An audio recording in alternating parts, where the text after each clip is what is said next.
live from Southeastern Louisiana University out in Hammond, Louisiana. Tonight we got a great battle between two fraternities and two men's open divisions in the inaugural Southeastern Intramural Flag Football Championship presented by the Southeastern Channel and The Big Game. Lucas Hill here alongside Jules Dormain. Jules, we're in for quite a battle between the Battle of the Greeks and some pretty interesting fellas with the two men's opens.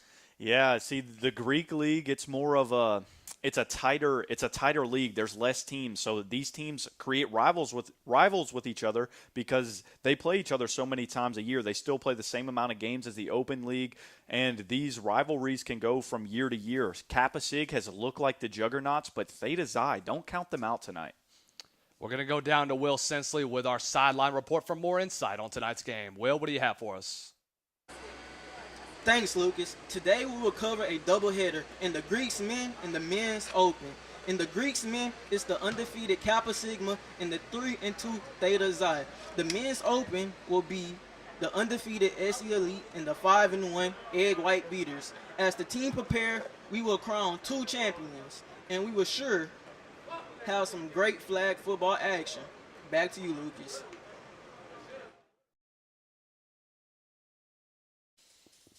Thank you, Will. As we're getting ready to kick it off, Jules, we're going to take a look at your keys to the game for both of these fraternities. Yeah, a couple of keys that I have just in general. Taking care of the football is really important for both of these teams. In flag football, it's very offensive heavy. It's really going to be a slugfest out here because both of these teams, and just in flag football in general, there's a lot of throwing, so you need to protect the ball. Then playing calm is also really important. You know, the stakes are pretty high. This is, like I mentioned in the pregame, the rivalries are pretty intense with these frat games. And then my last key was get stops on defense. Like I said, this is very offensive based. I think this game is going to come down to whoever can get the most stops on defense, because that's really big in flag football. And since you are an expert in the rules, Jules, why don't you go ahead and explain a little bit of what goes on in intramural flag football? Yeah, for anybody who's new and doesn't really know, so the game is actually played on an 80-yard field. The end zones are both 10 yards apiece, and you have a 60-yard playing field, and then it's the opposite sideline to the opposite hash, to the sideline. It's a lot more condensed, so you don't have guys running up and down the field. I mean, these aren't D1 athletes out here. These are your everyday students coming out here to play flag football. Yeah, it's going to be a battle between two teams that, going into high school, their playing days are over, but now they get another opportunity to play a little bit of 7-on-7 football just for the fun of it. Why not? Yeah, and actually something that's interesting to note is that whichever team wins here today actually gets sent to state to play up against the other schools of Louisiana like ULM, ULL, Tulane. All of those schools all go to state and they play in a tournament, each winner from those schools. All right, we're about to get set to kick it off. Why don't you go ahead and explain, Jules, just explain the flags and how. I know it's pretty difficult because I played flag football a couple of times. It's very difficult to pull off the flags. Is it just individual flags, or do you have to pull off the entire belt? Okay, so with these flags that Southeastern has, it's a belt. So if you pull one flag, the whole belt's coming off. And the one thing that I, complained about a little bit was during the years, a lot of the flags, they're kind of old. Some pieces are missing flags. Some are tighter than others. Some have knots in them, so they're harder to pull off. And I think it's just very, inconsistent, and it can make pulling the flags, harder than it already is. Pulling a flag is already not an easy thing to do, especially whenever you're going up and against an elusive player. We're going to go ahead and take a look at our rosters for Kappa Xi as well as Kappa Sigma or Theta Xi. Taking a look at Theta Xi, Kappa Sigma, we have number 40, Jake Labordet, number 5, Talon Benata, Stephen Bateman at number 8, Parker Perilou, who is the chapter president at number 9, I'm Carson Thibodeau, Luke Coates, Luke Caraballo, Tony Tamborella, John Asada, and Nicholas Sadius as well. Yeah, from the regular season, I mean, Kappa Sig really stood out, above everybody else. They were really the juggernauts, and they're the team to beat. They went undefeated. They made it to the championship, and but now Theta Xi, they still have some athletes.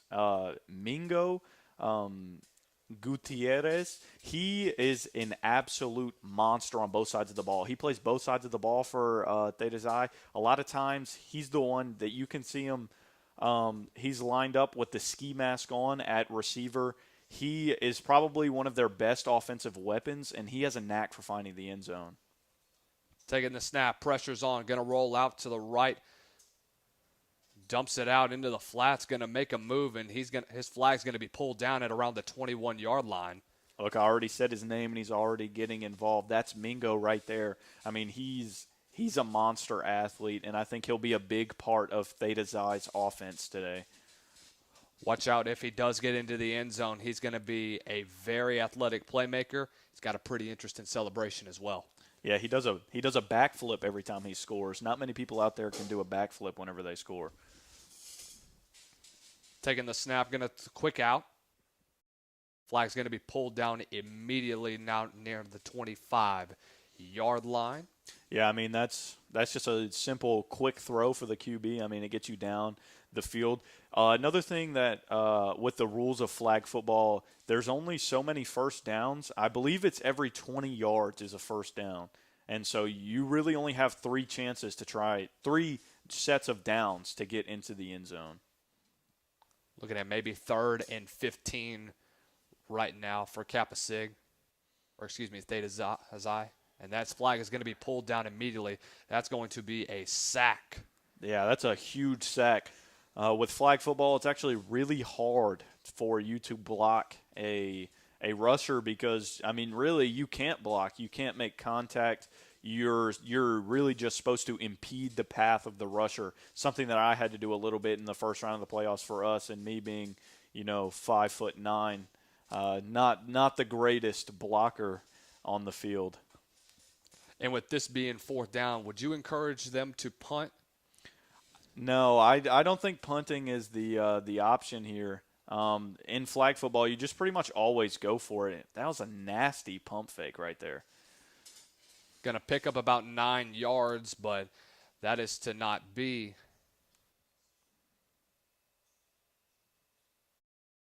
It looks like that's going to be a turnover on downs. It will be Kappa Sig's ball, and that brings out our quarterback, Leighton Pittman. No, I think actually they got the first down from whenever they first started, and Theta Xi's still out there. I'm not sure what down we're on, but this is probably 3rd or 4th down. Yeah, it's pretty hard to tell because the first down is actually the 20-yard line, no matter where you start with the ball. So it's kind of iffy and can be hard to tell, even for the player sometimes. So it's every 20 that's a first down. Taking the snap, going to look up, looks down the field, going to take off, going to take a man. He's got a man wide open, and that's overshot near the 30-yard line. Yeah, there's a flag out on the field. I was pretty sure that was an illegal forward pass. Their QB looked to be past the line of scrimmage by a good 2 steps, and that is what they're calling. It will be a loss of downs, however, and that was 4th down. So now Kappa Sig will be coming out onto the field.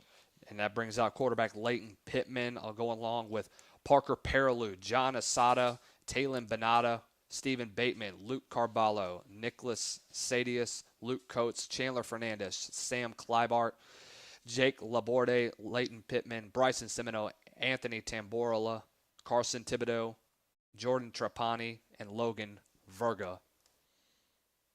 Taking the snap, going to look out. It's a low throw. They're going to roll that one a catch, and that's going to be a gain of maybe about 5 or 10 yards. Yeah, that was just a really good catch. I mean, that's a diving catch. You see a lot of these plays in flag football because obviously quarterback play isn't at the top notch or anything. there's Mingo again, the big playmaker, getting in there on the trick QB run. And, I mean, he just pulls the flag almost immediately off the line of scrimmage. And the thing about it is, with the amount of athletes on the field, it's not like regular football. It's more like speed football that you see in the little shorter leagues where you used to have 8-on-8 football and you got 2 rushers coming off. That means you get 2 blockers. Taking the snap, going to look forward, pump fakes, going to take off and run inside the 20. And that flag is going to be pulled down at around the 19-yard line. Yeah, I mean, that was just a really good play by the QB there. I think he's more of their mobile QB because they did earlier in the season have a couple of guys switching in and out at QB. And he's more their mobile guy. As you see there, he made a couple of people miss. And the thing that's interesting about Kappa Sig is how far the QB stands back from the line of scrimmage. I don't think I've seen this approach from another team throughout the year. Taking the snap, looking, rolls out to the left, going to take off inside the 10. And that flag is going to get pulled down inside the 9-yard line. And that is going to be, I don't know. He might have stepped out. Because his flag didn't get pulled, but I do think he did step out of bounds. There's a large mass of people on the sideline, so it's kind of hard to see down there. It's kind of hard to see the yard markers too. Yeah. There's a lot of spectators on the field for these frats, as there always are. They've got their own, student section, if you will. Drops, looks in the middle. That flag looks like it's going to be pulled down at around the 2-yard line. Joseph, looks like they're going to go QB run the entire way inside the 5-yard line. It's third down in about 4. Yeah, Kappa Sig. Kappa Sig has some speed, and they like to use it. And we've seen this throughout this whole first drive. I mean, it's just been QB run after QB run after QB run. And, I mean, if it ain't broke, don't fix it. Drops back, looks towards the corner. He's going to roll out and scramble a high-point ball, and that's going to be incomplete and out of the end zone. That brings up 4th down. And that's sometimes the problem with intramural sports. I mean, you got a guy who's really fast in the backfield, but maybe he's not as good as making the reads and throwing. And, I mean, he's lethal with that pump fake. He's gotten guys off their feet multiple times with that pump fake. Unfortunately, not able to get it done there. So a big 4th down coming up on the first offensive series for Kappa Sigma. Taking the snap, looks, throws to the end zone, corner, tip ball. That's going to be caught, and it's going to be a score. And Kappa Sigma strikes first, and it's 6-0. Yeah, that's a great catch. I mean, he bobbled it for a second, but pulled it down. The way that flag football works, obviously you don't kick a field goal, so you can either opt to go for a 1, a 2, or a 3-point conversion here. As we take a look at the replay, it's a really good throw, and, I mean, a good catch by the receiver too. And it does appear that Kappa Sig will be going for the 1-point conversion here. Looking like we're going to make it a 7-0 game. Sig throws to the right. Going to scramble, throw up a prayer. And that is going to fall to the turf. So it is 6-0 Kappa Sigma. Theta Xi tries to respond on their next offensive series. Yeah, and if I'm Theta Xi, I'm not letting that work me up too much. I mean, for being honest, a lot of that was just QB run. I think if you just contain the QB for the rest of the game, maybe not send both rushers, maybe try and keep them to the inside and force them to make a throw. I think Theta Xi's got a pretty good chance in this football game. I mean, there's still a lot of game left to be played, obviously. Joseph Nine's going to throw it out on a quick screen to Gutierrez. He's going to make a couple of men miss. Little Sports Center highlight reel, and he gets out inside the 15 down to the 18-yard line. Yeah, I mean, he's super shifty, super elusive, and guys like that, their flags are incredibly hard to pull because he's going one way, but his hips are moving another way. That's the main thing with flag football. It's not necessarily about how you move your legs, but it's more in your hip movement.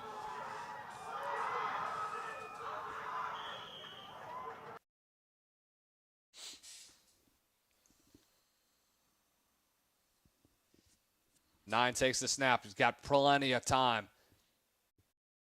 Barely gets out of the way.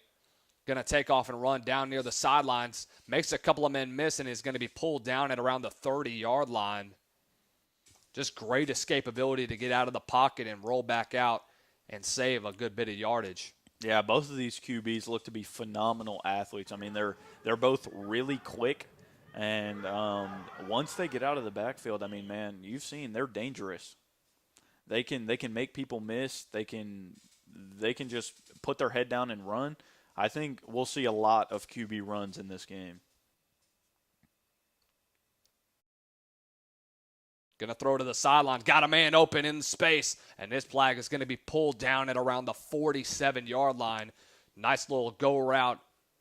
Little intermediate route being shown by Theta Xi. Yeah, I mean, that's a tough, a tough pass to make to the opposite sideline. I mean, it was pretty much pinpoint. It does look like Kappa Sig's in some kind of zone coverage here. It's up to you how you want to run your defense as a team. And he found the soft spot in that zone there, and he just sat there, and his QB found him. 9 takes the snaps, got plenty of time in the pocket looking. Now he's going to scramble back out, and he's going to get pulled down inside the 35. Yeah, and, I mean, you can always scramble around a little bit, but running backwards is something that you never want to do in any stage of football. I'm sure you know, Lucas, as being a defensive guy, your mouth starts watering when you see that quarterback running backwards from the line of scrimmage. Carson Thibodeau with the sack. Plenty of time in the pocket as we see on our replay, and just a great job of maintaining containment and being able to get that flag pulled down. Yeah, that's something interesting from Theta Xi is they're not rolling out either of their blockers. Looks going to throw down to the sideline, and that one's going to be thrown out of bounds. I think he had more time than he thought he had there. He probably could have stopped and got a better throw off there. I mean, he had the defender looking silly on the ground. Looked like he was diving into a swimming pool in the backfield, and he just couldn't. He couldn't make the pass to the sideline. I mean, he just hit that play two plays ago. That'll bring up third down for Theta Xi as they look to respond off the Kappa Sig touchdown drive.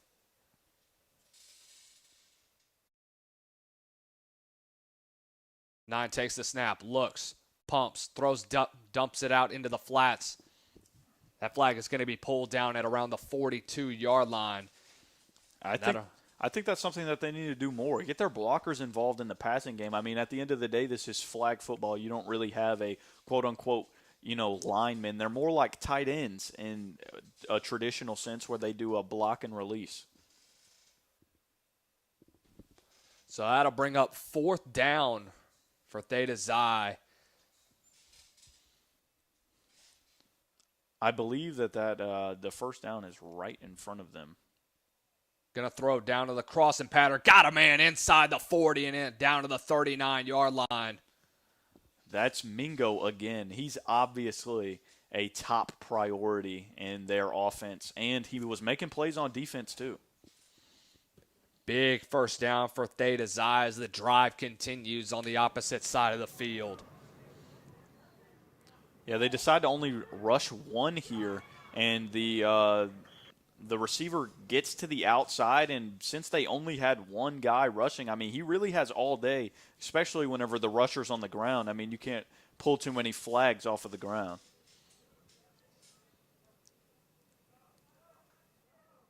Nine taking the snap, immediate pressure. Going to look and scramble, and that flag's going to be pulled down right around the line of scrimmage. That was a nasty flag pull. I mean, a diving attempt at the QB who's running full speed. That's a great flag pull right there. Something that they're going to have to be consistent with, especially on the defensive side of the ball as this game continues. Yeah, flag pulling is obviously really important in flag football. That was Luke Carballo with that diving attempt at the flag, and I mean, that was a great athletic play right there. Nine taking the snap, looks, scrambles out, and that flag is going to be pulled down at around the 45-yard line. Yeah, and, Kappa Sig was rushing two are really containing one and rushing one early on in the game, and they've kind of gotten away from that, and they've been able to pressure the QB pretty well. Going to bring up third down for Kappa Sig. Got a long ways to go for that first down marker. Yeah, this is a big down for Theta Xi here. And actually, I think they have to get into the end zone, too. Is that correct? That is correct. There is no first down here. It is only the end zone.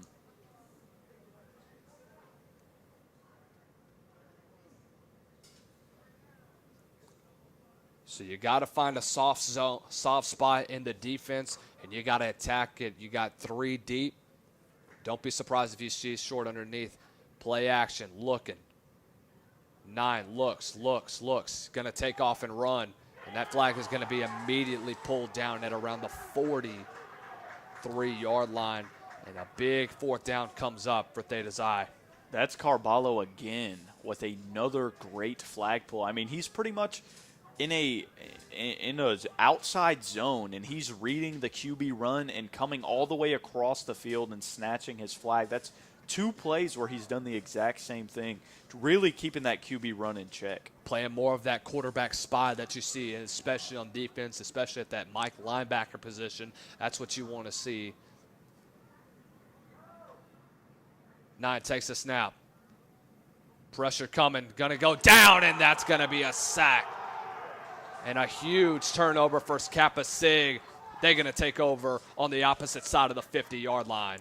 Carson Thibodeau been getting in the backfield almost every single play. A couple of times we've seen him dive for a flag and miss, but he's just done a real great job at really not giving the quarterback any time. Despite 2 blockers, he still gets past both of them and gets into the backfield.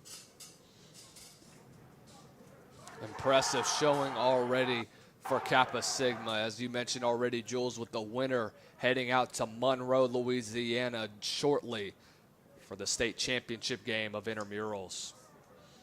Yeah. I mean, Kappa Sigma has looked dominant all year, and they continue to look dominant in this game, both on offense and defense. Looks down the sideline, got a man outside. That's caught inside. That's going to be a touchdown. And already momentum has swung to the Kappa Sig fraternity. Yeah, play sheets are flying everywhere. Everybody's getting hype on the sideline. That was just a great play as we take a look at it again. I mean, he gets the snap, almost wants to take off, but decides he's got a man wide open, shows off his arm, and, I mean, it's a tightrope down the sideline to his receiver. And why not throw it to the chapter president, Parker Perilou, on the touchdown catch? I mean, what a throw by Leighton Pittman, right on the money in one-on-one man coverage. Soon as you get a step off your DB, it's down the sidelines, worked it. In those one-on-one battles, it's very hard to win them, especially when you're overmatched. I also think that the corner was doing a little bit of QB watching there. He was thinking that the QB was going to take off running, not even realizing that his receiver got past him. And it does look like they're going for a 3-point conversion here. So they missed the conversion, obviously, last time, and they'll be going for 3 this time. This would make it a 15-0 game if this is good.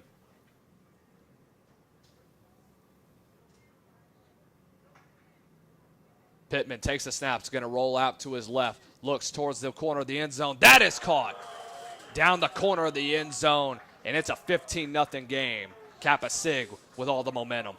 I mean, dude, you could not ask for a quarterback to give you a better back corner ball than that. I mean, it's straight to the receiver. Really, there's a defender in the area, but he's not really in place to make a play on the ball. I mean, this is back-to-back good throws by this QB.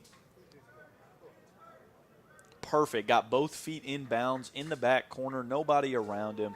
I mean, that's just perfect football right there. Quick out inside, and that's going to be immediately taken down in the 15-yard line. Yeah, they're still trying to get their playmakers in space. You know, in flag football, a 2-yard catch can easily go for a touchdown. It's a little bit harder to pull a flag than it is to necessarily wrap somebody up and tackle them in actual football. 9 to the sideline is going to get it out inside the 20 down to the 25-yard line. And already a third down. About 15 for Kappa, or no, 10 for Kappa or Theta Xi.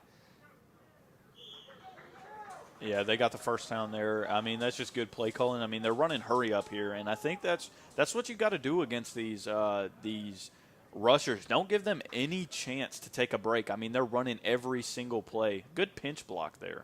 That's going to be picked at around the 45. Down the sideline, and he's out of bounds at the 43-yard line, and a big turnover for Kappa Sig as the momentum quickly shifts back. Yeah, after a really good play on offense, the defense comes up and gets a takeaway on the play. Right here, he does slip a little bit. He probably could have got a few more yards. And if you're wondering about fumbles because he dropped the football there are no fumbles in this league. If you drop the ball is dead right there. And if it's dropped on a snap, that means that the ball is down right there and you move to where the ball is at. Can you throw multiple forward passes? No, you cannot. You can throw one forward pass. So you can throw one behind you, and then you can get a trick play forward, but no, you cannot throw two forward passes. Kappa Sig looking to make this a 21-0 game. First play, dumps it out, and that's going to be incomplete. The pressure was coming off of Theta Xi, the two edge rushers, immediate pressure. Yeah, and the blocker just not ready for the ball there. I mean, that was a position that I played a lot last year on our team. We made it to the semifinals. I played blocker/center, and I mean, if you're playing that position, you always got to be ready because you're your QB's fail-safe. Pittman rolling out to the right, going to throw to the sideline, and that's going to be out on the sidelines, thrown away. Good coverage in the backfield by Theta Xi. Yeah, and what happened last time where they got caught looking at the QB, they made sure that didn't happen this time, and they stuck with their guy. And I think really in flag football, that's what you got to do. There's a lot of teams play man coverage, and you just got to man up to your guy and say, he's not going to beat me down the field. Don't really worry about the stuff that's happening behind you. Not sure if we're going to halftime or not, but looks like both teams are taking a break for right now as we get ready to take our first break of the day. Got a tight one here, but looks like Kappa Sig's about to take the momentum. 15-0 when we come back.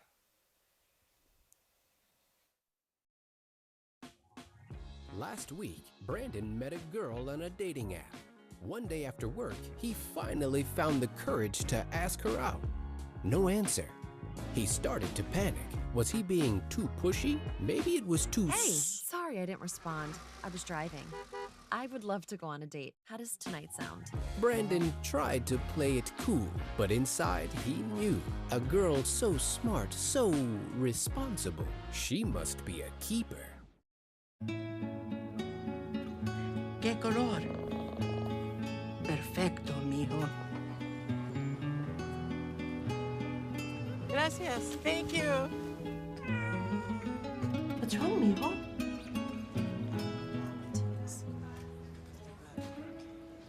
Donating to a pet's medical care is one of the many ways you can help families in your community. Pets and people belong together. Learn more at petsandpeopletogether.org.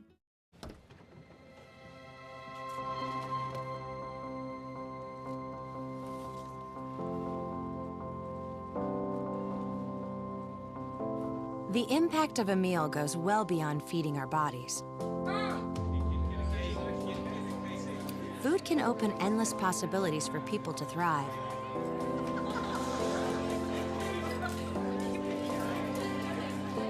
Because when people are fed, futures are nourished.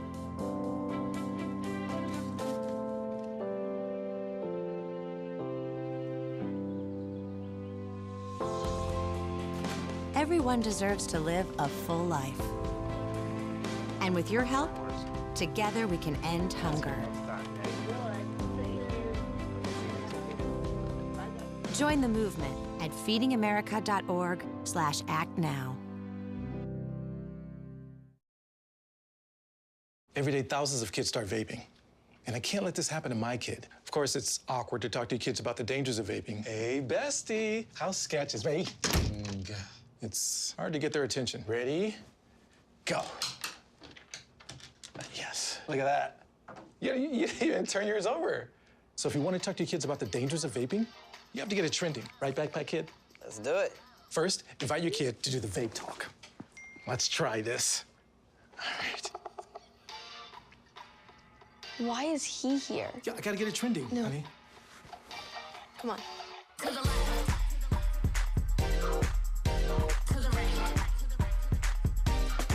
Let's go.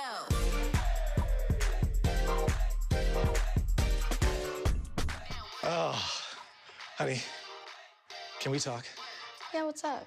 I see a lot of your friends vaping. Visit talkaboutVaping.org for tips on when and how to have the vape talk. Most hiring algorithms would scream me out. Some bosses couldn't see me as a leader. I've run this place for 20 years, but I still need to prove that I'm more than what you see on paper.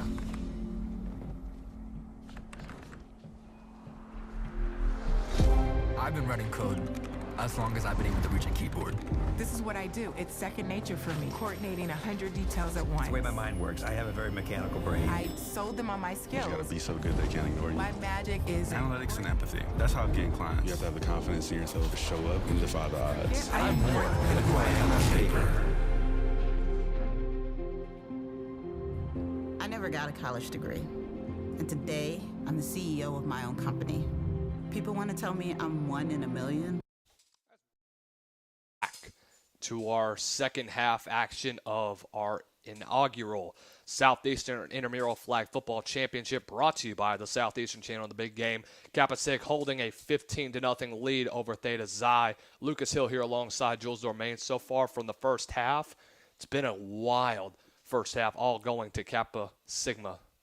Yeah, but still only a 2-possession game because of the conversion rules.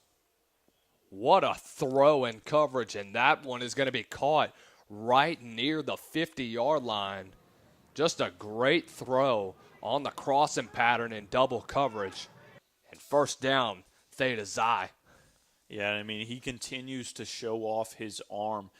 This one, another one straight down the sideline. A little bit of a scramble drill at first, and then just delivers an absolute beauty over 2 defenders. Snap is taken, and that one's going to be dumped out into the flats. Couple of missed tackles and gets out to the opposite side of the 50. Yeah, and I think that's really the key role of a blocker there. You know, you block and you release. You block and you release. As soon as you release, your eyes need to be turned around looking at your quarterback, because whenever he's panicking, the ball's coming to you. Carson Thibodeau, who's been active quite a bit lately today, not just in pass blocking, but also as well as pass rush. Yeah, he's got a couple of sacks, maybe even 3 or 4 sacks in this game. And, I mean, he's showing up on both sides of the ball. Throws down the sideline over the middle. That one's going to get past the 45 down to the 43-yard line. Brings up a third down, and very short for Kappa Sig. Yeah, and I mean, some of these plays, you know, the throws look a little bit farther than they actually are because the QBs roll out so far back. And, I mean, that's just what comes whenever you have really mobile quarterbacks who think that they can make a man miss in the backfield. And, I mean, he got away from the pressure there, and he delivered a dart over the middle of the field. Going to need to show a lot more of it as the game progresses. Looks like an audible is about to be made towards the sidelines. Taking the snap, going to roll out to the right, throws off his back foot, one-on-one coverage. That's going to be a catch in traffic. Are you kidding me? What a throw, what a catch. And another touchdown to make it a 3-possession game. And Kappa Sig just might be rolling away with this one.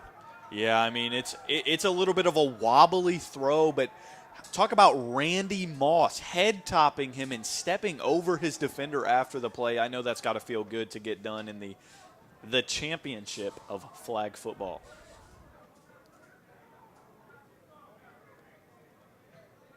Might be a 2-point play for Kappa.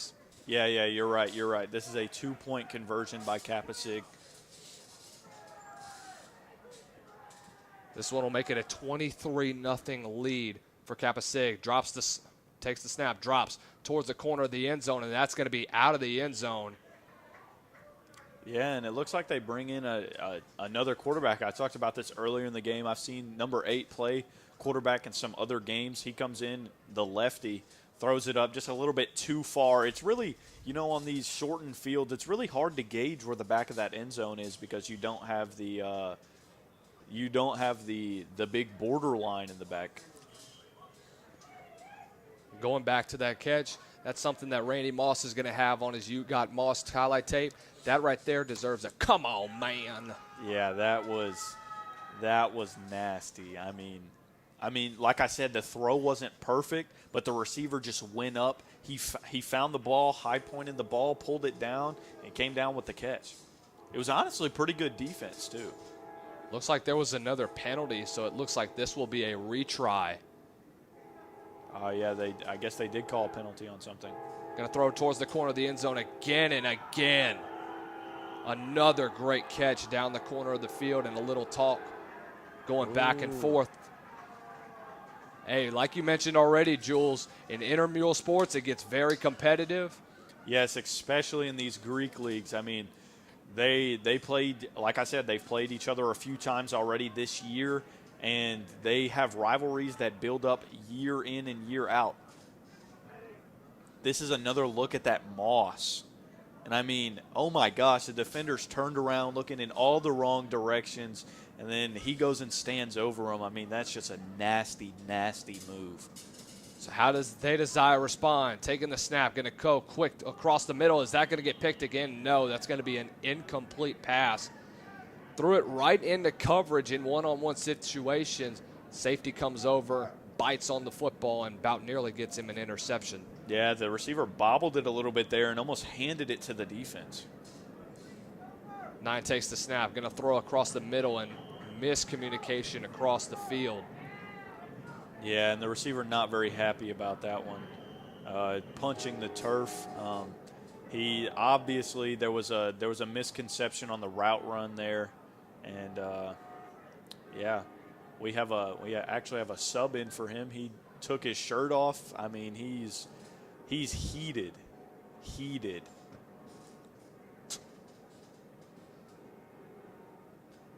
He actually might have got hurt. I'm not really sure if he's mad or if he's hurt. Or I know Marshall, the assistant director of the rec and the leader of Intramurals, he's over there talking to him right now.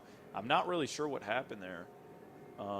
I can't like I said, I can't tell if he's hurt or if he's just really mad. I mean, he looked fine coming off of the field, but you could tell, obviously, the frustration is on Theta Xi's sidelines just from how this game has gone on defensively, just being unable to capitalize off of any opportunities they've had. They've had a lot of drives stall out. The turnover that led to 7 that has really capitalized off of Kappa Sig's ability to capitalize off of turnovers. Yeah, and I mean, I think he might have been frustrated over a no call there. I think maybe he was saying that the defense hit him a little bit on his route, and obviously he didn't get the call there because, I mean, that's the only reason why I could think one of the refs would walk over there. He had to have said something. 9 takes the snap, looks, stands in the pocket, going to roll, throws down the sideline, catch is made. That's going to be close to a first down. It might be a first down for Theta Xi, and finally getting a little rhythm on their offensive side of the ball as the minutes tick down in the final half of this intramural championship game. Yeah, and I mean, their quarterback has looked good. He's just been pressured a lot, and I mean, it's made him make bad decisions. I mean, a great decision there, and this is college rules, so you only have to get 1 foot in bounds for it to count as a catch. Throws, caught. Looks like that's Gutierrez, and he stays on his field. A couple moves are being made. Worse, the sideline gets down to the 30-yard line. Are you kidding me? Yeah, I told you before the game, like, if there was one guy that we wanted to really look at, it would be Mingo, and he can really make defenders miss. I mean, that's 1 missed flag, 2, 3, 4 missed flags, 5 really right there, and then he finally tracks him down. I think maybe cutting it to the sideline wasn't the right decision there. Quick tempo being made, throws across the middle. That pass is caught. Gutierrez yet again inside the 5-yard line. And Theta Xi already with back-to-back big plays to Gutierrez gets him inside the 5-yard line, and it's 1st and goal for Theta Xi. Yeah, maybe they're playing a little bit mad now that they're down 3 possessions. And, I mean, you can really see it there. It was a great catch over the middle, great pitch and catch. Their QB's really he's getting harassed in the backfield, but these past through 2 throws have looked really good from him.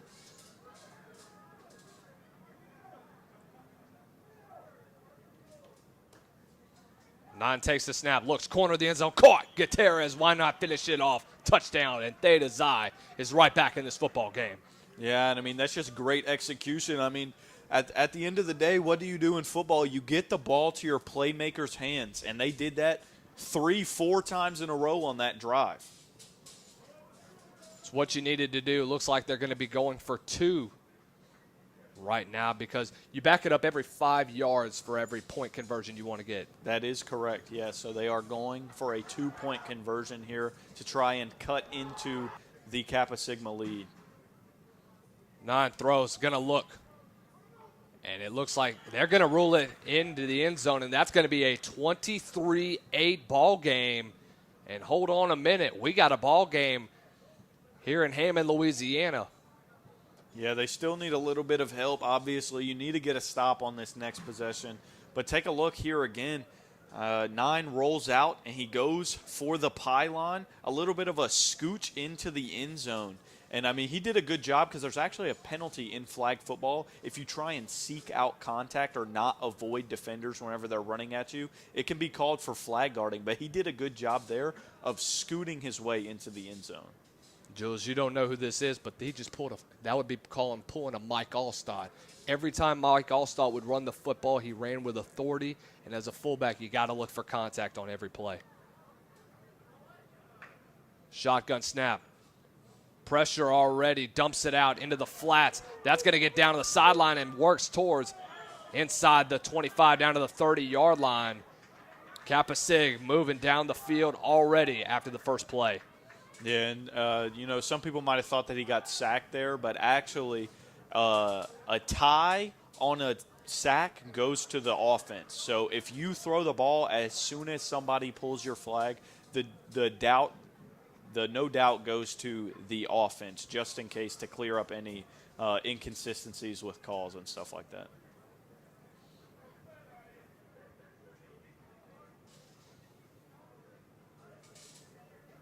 Yeah, it looks like they're chewing a little bit of clock here. I mean, obviously you don't want to move too fast. That's going to be another sack. Yeah, that's a big-time play. They're playing, like I said, they're playing angry. They're playing fast, and they're getting into the backfield. On offense, they were playing mean, and now we see on defense they can play mean too. What a pull right there. I mean, at this point in the game, we're probably just under 15 minutes left to play in this second half, and in just 20-minute at halves, it's very hard to get possessions in a game that has slowly become a game of who's going to dominate the time of possession. Yeah, and I mean, with this in flag football, it's a running clock, so there's no stoppages until the final 2 minutes in the second half. Dumps it out into the flat, past the 30 to the 32-yard line. Looks like it'll bring up maybe a 3rd down for Kappa Sig as the drive looks to continue. No, they're going to rule it a 1st down. Yeah, and even if it was a 3rd down, realistically, you still have another down after 3rd down to get the 1st down because you don't see very many teams punting in flag football. It just really isn't an option. I mean, of course, it's obviously an option that you can do it, but I mean, everybody just wants to be out there on offense. Nobody wants to punt the ball. Looks, rolls out to the right, going to take off and run. Works the sideline and gets to around the 41-yard line. Yeah, good little spin move there, but an even better flag pull by the defender. Tracking the flag on spin moves are some of the hardest things. That's why if you ever watch, I mean, I've seen clips on Instagram and stuff like that, viral clips. Flag football players almost always do moves that can move their hips. So spin moves, like jukes where they really thrust their hips to the out. It's all about hips in flag football.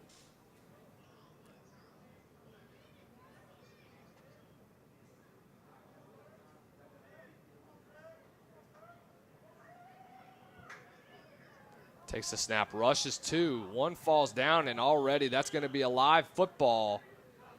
Are they going to rule that a sack, or is that going to be a completed pass? That is a sack. You cannot – if you go down as the ball carrier, you are down. No matter if nobody touches you or anything. It's just like college. If your knee touches the ground or your elbow touches the ground, you're down. So his leg had already hit the ground whenever he passed that football, so he is down. It is ruled as a sack.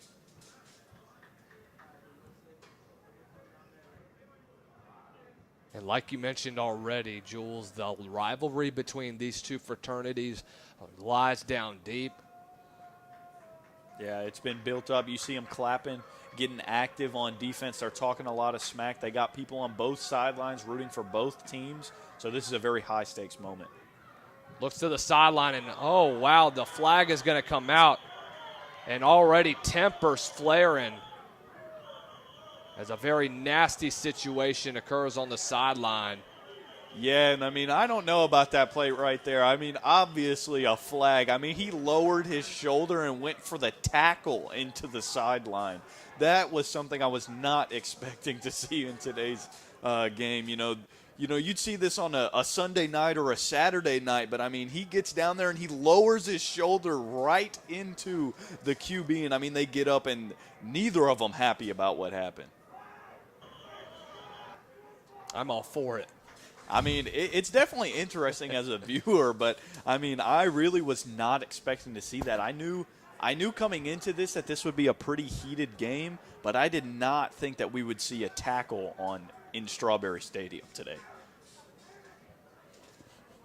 That's going to be the tackling is made for Saturdays, not on a Tuesday night. Yeah, I mean, you're not wrong. I mean, maybe if Frank Selfo's out here, he could take a look at that tackling form. What did you think about the tackling form, Lucas? It needs work.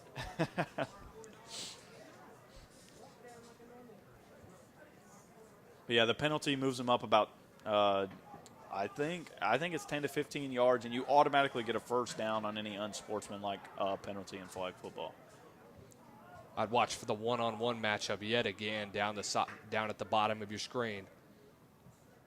And like I mentioned already, I talked about one-on-one, and immediately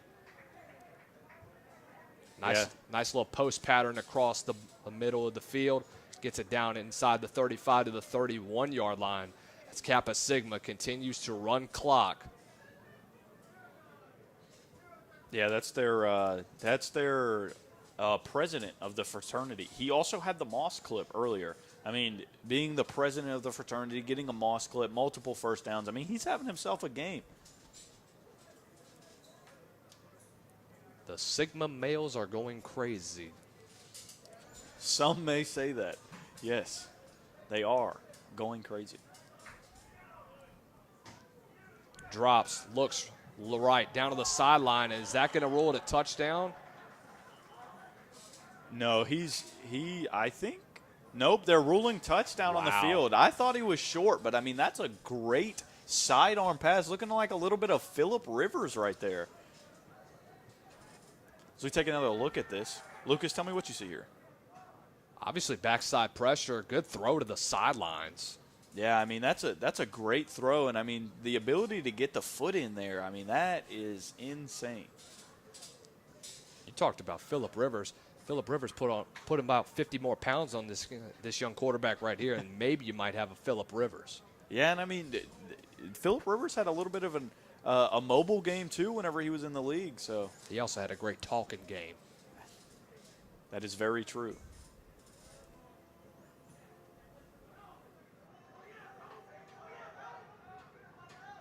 Down the sideline, and that is good yet again. It's 31-8 Kappa Sigma, and that is going to do it for today as Kappa Sig takes home.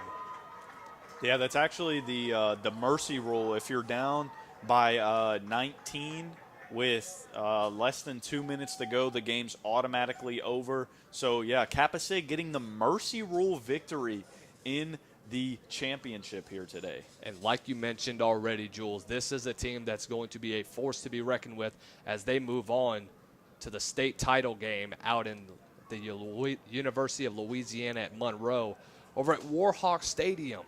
nonetheless, a nice little 4-hour drive from here in Hammond, Louisiana. Yeah, they got a good group of athletes on their team for sure. And as you can see, not too many people from Theta Xi coming over to shake the hands. This was a very heated game between the two teams. Yeah, and like you mentioned already, Jules, the rivalry between these two fraternities lasts for a while, not just on the field, but also off of it as well. Both of these fraternities have been around for quite a bit here at Southeastern, so you know this was a huge win for Kappa Sig as they continue on, as they are the Greek champs of the Southeastern Intramural Flag Football Championship game, brought to you by the Southeastern Channel and the Big Game.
That's a wrap for the Greek division of our inaugural Intramural Flag Football Championship game, brought to you by the Southeastern Channel in the big game. We're going to go down now live to Will Sensley with our players of the game. Will?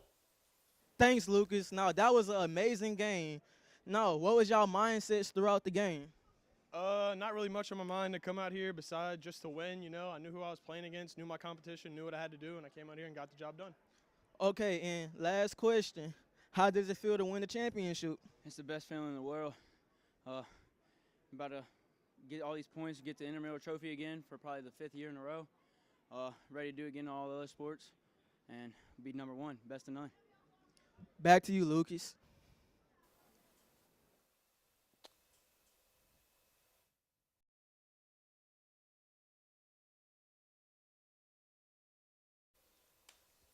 Thank you, Will, for that great halftime interview as we close out here for the Greek division of our Southeastern Intramural Flag Football title game. Our final score here, 31-8. Lucas Hill here with Jules Dormain as we close out today. Jules, your final thoughts after what you saw today? Yeah, I mean, it was just complete dominance by Kappa Sigma, and I think we kind of expected that coming in. But, I mean, it was a great showing for both teams. Both teams showed that they had some athletes that could play today. Without question. I don't think any for Southeastern, but for their respective fraternities, you know that they love them and their D1 athletes to them. So that'll do it for now. We'll be back very shortly with our men's open Intramural Flag Football Championship. But for now, for Jules Dormain, I'm Lucas Hill saying so long from Southeastern Louisiana University.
Welcome back as the sun sets on legendary Strawberry Stadium here in Hammond, Louisiana. It's game 2 of our doubleheader for the inaugural Southeastern Intramural Flag Football Championship game, brought to you by the Southeastern Channel and the Big Game. This game, however, is a bit different. It's not a Greek. It's a men's open title for the taken jewels. It's SC Elite against the Egg White Beaters.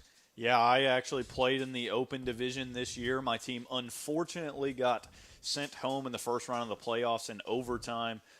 I didn't play against either of these teams, but I have played against some of the guys on the Egg White Beaters team before. They were on a little bit of a different team. Last year we played them in the semifinals, and we lost in that game as well. You know, it's a common factor with me, just losing in the playoffs, unfortunately.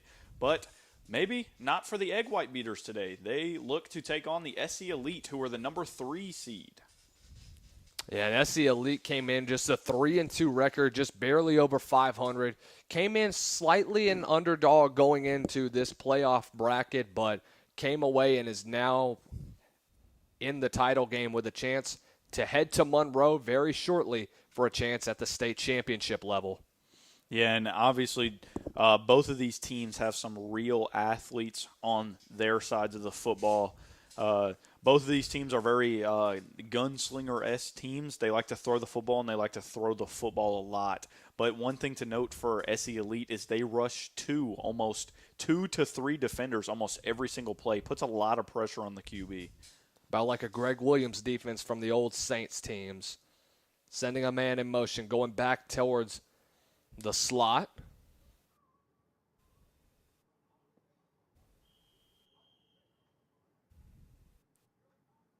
Here comes the snap. Going to do a quick dump out to the sidelines, and it gets near the 40, down to maybe the 39-yard line as the Egg White Beaters begin their first offensive drive of the series. Yeah, and I mean, much like regular football, putting a man in motion can often confuse defenses, and I think that's what happened there. I think SC Elite's running a little bit of a zone coverage here, just a little bit of a miscommunication. Throws down the sideline, and that one's going to be incomplete. Yeah, he just started looking downfield before he really secured the football. Actually, no, they call it a catch and a fumble out of bounds. I thought he took 2 steps. I'm not 100% sure on the exact rule of possession in the flag football, but they give it to him here. Looking at SC Elite's roster, we have Bryce Isaac, Ja'Kai Mitchell, Jeremiah Banks, arguably one of the best rushers on the defense, as we have a deep shot. Got a man down the field. That's going to be dropped, and the flag comes out for an obvious PI. And the Egg White Beaters will be on the opposite side of the field right next to the 30-yard line.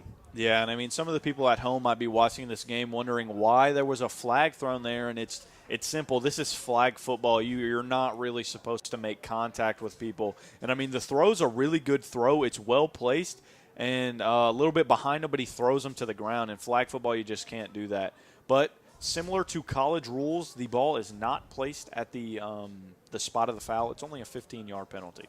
Continuing on with SC Elite's roster, Jag Broussard, Skylar Davis, a small, fast receiver that's played really well. Brennan DeGorias, David Foster, one of the best receivers on this team. Hayden Hand, Josh Nelson. Pump fake looking, going back down the sidelines. That's going to be out of bounds, incomplete. Looking towards that back shoulder fade down the sidelines. The same play they ran last offensive play. Yeah, I mean, the Egg White Beaters, they've been throwing the football all year long. I had the privilege to watch a couple of their games. They played before us a few times, and I saw them play. And, I mean, they like to throw the ball, and they like to throw the ball deep. We're going to be seeing a lot of that because they really do believe that they have speed, and then they can beat your guys one-on-one.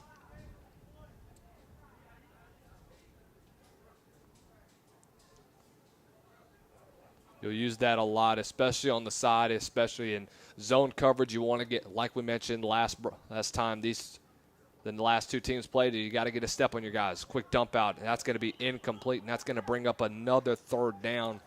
So already another 2 big incompletions, one that was just out of bounds and another that was just a simple drop. Eliminates any yardage gained by the Egg White Beaters. Yeah, and I mean, I talked about this a few minutes ago, but SC Elite has been one of the most potent rushing teams all year long. That's all you really hear about whenever playing SC Elite. You don't hear too much about their offense. You hear about what they do on defense. They're really good at getting stops on defense. Not many teams were able to do that this year, and that's why they've made it so far. They make it really hard for the QB to make a decision on where to go with the football. Continuing on with SC Elite's roster and finishing out Kyron Rudd, Dante Tierkoff, and Royal Williams. Roll out to the right. He's got a man down the sidelines. That's caught inside the 10, and he's going to scamper into the end zone. Touchdown for the Egg White Beaters, and it's a 6-0 ball game. And, I mean, that's just that top-end speed that they have. Like I said, they want to go deep, and they want to go deep often. And we've seen it on multiple throws this game. They've really only thrown it short one time on that last incompletion. And, I mean, he gets behind the zone coverage, and, I mean, it's bye-bye from there. What a good throw from Hayden Hand. Probably out to the arguably their best receiver on the roster, David Foster, to go along with Bryce Isaac, Ja'Kai Mitchell, Jeremiah Banks, Broussard, Skylar Davis, Brennan DeGarius, David Foster, Hayden Hand, Josh Nelson, Kyron Rudd, that's the SC Elite White Beaters, Nathan Mocklin, Jake Burke mastered, Mark Donegan, Frank Galagano, Reese Gordon, Mingo Gutierrez, Caden Munster, Daniel Sabato, and Chris Wallace as the throw down the corner. And that is another catch. That makes it 7-0 White. Yeah, and if you watched our last broadcast, you might have heard a name in there that you were familiar with. It was Mingo. But as we take another look at this, just another great catch. I mean, it's a little bit high, but he gets his hands up and he gets both feet in. But Mingo actually plays in both the Greek League and the Open League. That is something that you are allowed to do. You can be on two teams as long as they are not in the same league. So that gives us our first look at SE Elite's offense when we take a look at Hayden Hand, the quarterback for SE Elite. Yeah, actually, Hayden Hand played QB at my high school for 1 year and then transferred to Dunham High, where he played QB for the rest of high school. So this is another team that really likes to throw the football, and you'll see. Quick out inside the 15 and down to the 16-yard line. Like you mentioned already, the Egg White Beaters like to send a lot of pressure, and immediately you get it dumped out into the flats, and you got to work up the field. Yeah, Mingo was rushing the passer in their last game. I mean, he's a true athlete. I mean, playing 2 games back-to-back. He was the star guy in the last game, and he's still out here rushing the QB this game. I mean, that takes a lot to get out here and just be running up and down the field on both sides of the ball on both teams. He was on the losing end the last time. Let's see if he can get one this time. Hand rolls out, one-on-one coverage, and that ball is incomplete. Good catch, good attempt, but even better defense being able to force the receiver out of bounds. Yeah, and I mean, that's just the defender using the sideline to his advantage. He got beat on the route. He got beat on the catch, but he did not get beat on the position of the receiver, and that's what really matters. As we take another look at this, Hayden Hand rolling out, throwing deep. It gets tipped at the line. That's kind of why it was a funky pass. And I mean, it's still caught, but unfortunately incomplete if you're SE Elite. So 3rd down for SE Elite on their first offensive drive of the game, looking to counter off of the Egg White Beaters. Hand takes the snap, looks, get a little pump fake action. Goes back across the field. He's got a man. Diving attempt is incomplete. What a throw across his body. That's usually a cardinal sin for a quarterback. Usually on intermediate routes you see that, but on a deep route like that, perfect ball placement, but just the receiver was unable to get up underneath the football. Yeah, and I mean, that was kind of one of those plays where you just kind of throw it to where your guy can get it or no one can get it. And he was expecting that was a deep post there. He almost got there, just not quite fast enough to get under that football and make the catch. So 4th down yet again as Hand is sitting in the shotgun all by himself, taking the snap, looks, pressure to his right, going to throw down the sideline, and that's going to be incomplete. And another turnover for the Egg White Beaters. Yeah, and that's a smart play there. He easily could have got a pick there, but he gets the swat, and the ball goes down at where they were because it's a fourth down, turnover on downs. The Egg White Beaters are now in the red zone. Smart play, too. You don't want to take the pick. As much as you'd love to be on a highlight reel, you got to save possession and you got to save field position as well. So brings back the Egg White Beaters. Quarterback, Caden Munster. Yeah, and I'm expecting this first pass to go straight to the end zone. Nothing really short of that. Actually, he rolls out and runs. I was a little bit wrong there. Haven't seen too much of that this year. Well, instead of going to the end zone, he was looking for the end zone, but just pushed out of bounds at around the 5-yard line. Brings up second down and about 3 to go as the Egg White Beaters look to go up 14-0. Yeah, and that's something that a lot of teams in both leagues really do. They try and get one of their fastest guys at QB because if the play breaks down, you need to scramble for a few yards, and he takes off and runs on that last play. Looking towards the corner of the end zone, incomplete, low football thrown, and that's going to bring up third down. Yeah, he was moving, across his body. A little bit of a weird throwing, a weird throw there, and that's just a hard pass to complete.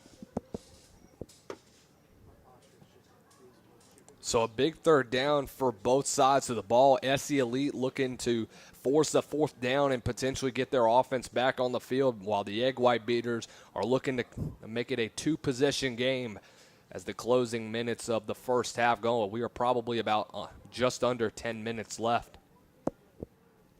Yeah, and I expect SC Elite to bring pressure like they have been this whole time. They haven't gotten to him yet.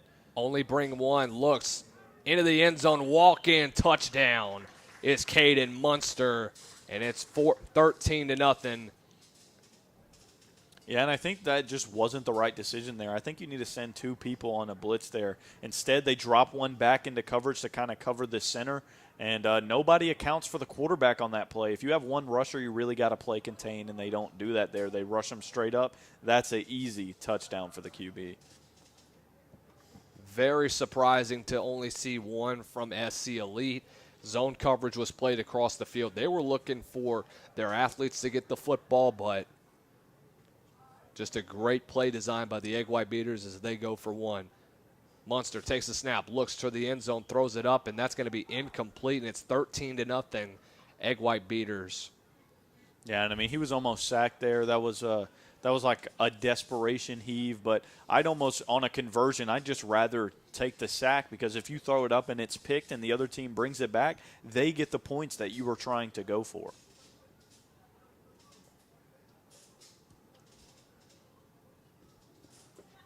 So not as many fans on the sidelines as you saw for the fraternities, but still plenty of support from what our camera can't see in the stands for these two teams as the snap is taken by hand. Pressure coming, it's going to dump it out into the flats, past the 20, 25, down inside the 25 near the 26-yard line.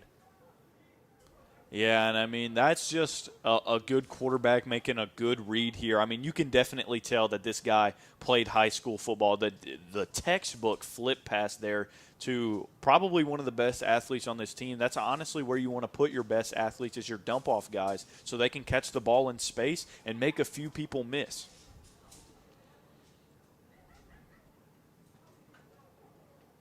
Hand drops, plenty of time. Looks, going to take off and run inside the 30, 35, and down near the 40-yard line. Right next to that first down marker is going to bring up second down. Yeah, Hand's got to be a little bit careful there. He was running at defenders. I talked about this in the last game, but that can actually be counted as flag guarding if you're trying to seek out contact on a play. You're supposed to try and avoid the people in front of you at all costs. He was just kind of sprinting downhill straight at some defenders.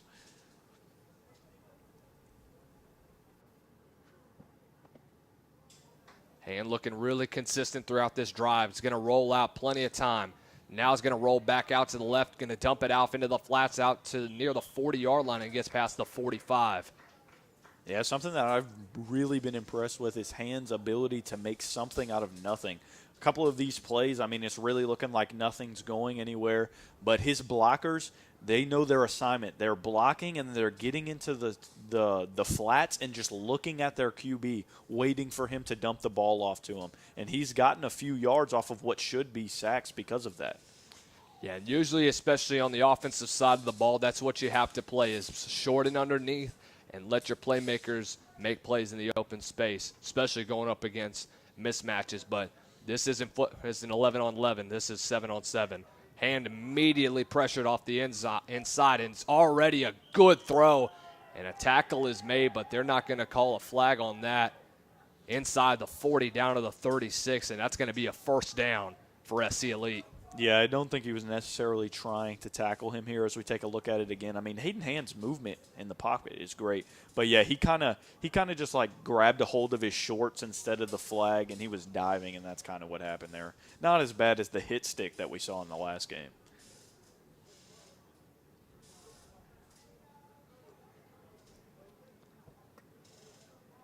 So SC Elite looking a bit more consistent as the drive progresses. Yeah, I mean, they've been one of the top offensive teams all year. Hand looks.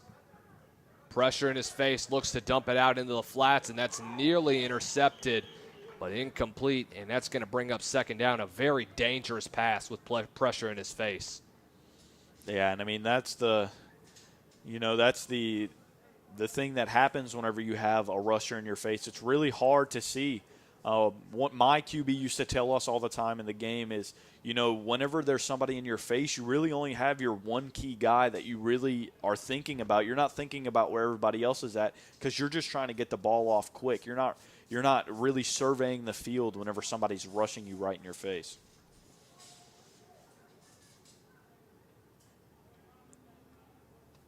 Well, your former classmate's looking really good so far, Jules, as he takes the snap. He's going to roll back out to the right, looks across his body, and that's going to be caught inside the 30, down inside the 20, and that's going to be scampering into the end zone, and that's a touchdown for SC Elite, and it's a one-possession game. Yeah, and I mean, that's just the plays that a high school or, a previous quarterback at a higher level can make. I mean, you got this guy who played 11-on-11 football, and I mean, he can make reads probably better than most of the guys playing, just somebody from the union that you picked up to be your quarterback on your intramural team.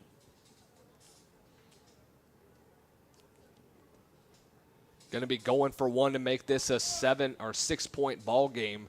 Either or, it really doesn't matter because SC Elite, they can get a stop on their next defensive drive. They have an opportunity to make this either a tie ball game or a lead. Corner of the end zone, and they're going to mark it just short.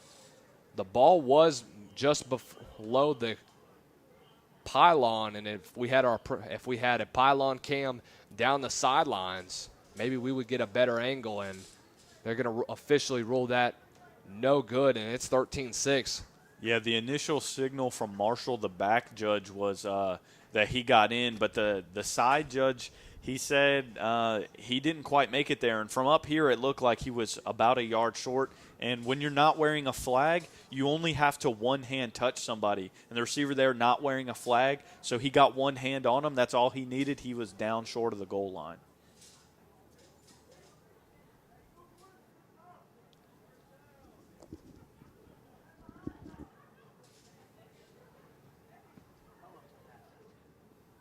Got signals in the ball game. Yeah, a lot of teams do have plays that they like to run, play calls. Some people you'll even see they have a coach come onto the field and give them a play. Dumps it out into the flats near the sideline, and he's going to get near the 40-yard line, maybe to the 39. Yeah, SC Elite's got a lot of guys playing both ways. So it'll be interesting to see if fatigue comes into play here. Same thing with the egg white beaters. A lot of their guys also playing on both sides of the football.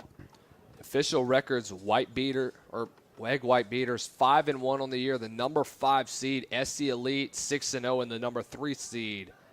Going to roll out to the right yet again. Going to throw up a prayer and get that out of bounds, and a good decision there by the egg white beaters.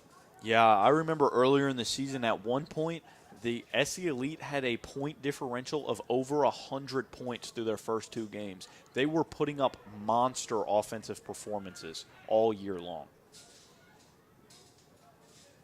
Very impressive offensive showing, but so far it's been very consistent time of possession games and long drives. As you look at 3rd down and maybe 2 for the Egg White Beaters. Pressure off the edge, gets the first down and more as he gets out near midfield to the 49-yard line. And the Egg White Beaters going tempo as the closing minutes of the first half go on. Yeah, and I mean, for them, it's really big that they score here because they got the ball first, so SC Elite does get the ball at half. Munster looks, going to take a shot down the sideline. One-on-one coverage, back shoulder, incomplete. Great defensive coverage. Yeah, and I mean, honestly, almost picked there. I mean, that's textbook man coverage. He gets his head around. He sees the receiver looking for the ball, so he turns around, looks for the ball. The ball's pretty underthrown, and he tries to go back and make a play on it. It does look like there was a flag on the field, though. Maybe they call PI on that or an unsportsmanlike conduct because he did throw the ball at the player after the catch or, after the play. Not sure which penalty they called there, but either way, the Egg White Beaters pick up a first down. Munster looks, goes into triple coverage, and that's going to be incomplete, nearly intercepted. Yeah, 2 teammates fighting over the football there. You know, either one of them could have had the pick, but nobody, a little bit of a miscommunication there. Nobody said that I have it or, maybe they did, and the other person just wanted the stat for themselves. That's a real backbreaker for SC Elite there. So we are at halftime now for the final game of our doubleheader for the inaugural Southeastern Intramural Flag Football Championship, brought to you by the Southeastern Channel and the Big Game. It's the Egg White Beaters 13, SC Elite 6.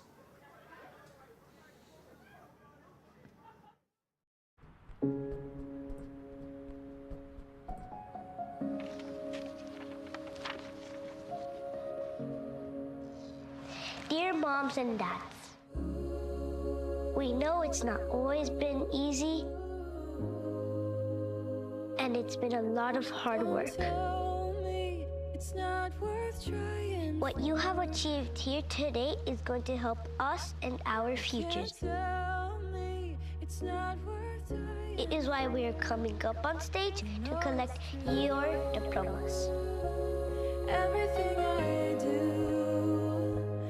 do it for you. Mom, love you always. No, it's true. Everything I do it for When you graduate, they graduate. Visit finishyourdiploma.org to find free and supportive adult education centers near you. Even though we didn't grow up together, he's my favorite brother. Hey, sis. I'm the baby of the family, and he's the gentle giant. What you know about poor Georgia? Man, please, that's a classic. You know when they say people are a rare breed? Yeah, he's that. Sorry, I'll be back in a few hours. Don't worry, Shug. You know I'm for you. I know. Go get the football. That was my favorite memory. He was always for you. This is a true story of me, Bridget Floyd, and this guy, George Perry Floyd Jr., my big brother.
We welcome you all back from our halftime break. It's Egg White Beaters 13, SC Elite 6. Lucas Hill here alongside Jules Dormain. Jules' first half was very, very competitive and basically almost a defensive battle of some sorts. You know, and I think I was really expecting that coming into this game because both teams have great rushing attacks. As you see, an absolute dart from Hayden Hand right there. Yeah, great throw across his body down near the middle of the field. And already, SC Elite trying to get back into this football game and take the lead on their opening drive of the second half.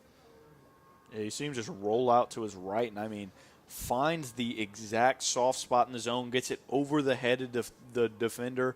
You know, I'm not really a huge fan of playing zone and flag football, but a lot of teams like to do it. And, I mean, if it got you this far, I wouldn't stop doing it now. Hand, play action, trying to avoid the rush, goes back to the sidelines, and that's a toe-tap catch.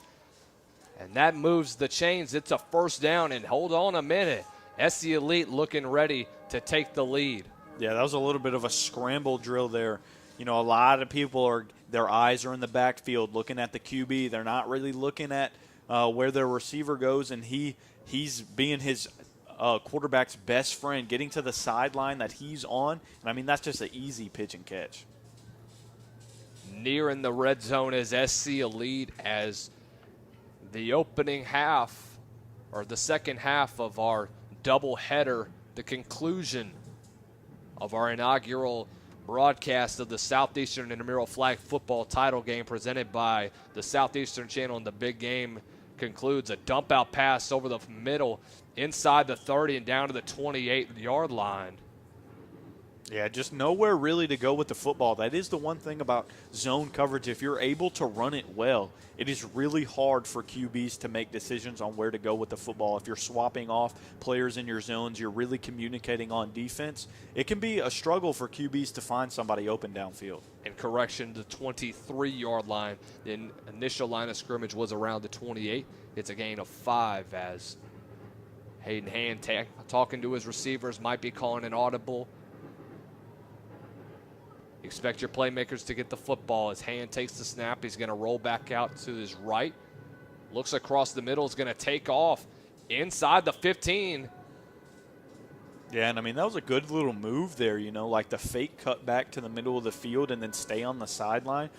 I honestly hadn't seen Hayden scramble too much this year, and I mean, he's made good decisions so far, you know, letting plays develop, seeing if somebody gets open. When nobody's open, dump it off to your one of your blockers or take off with your legs.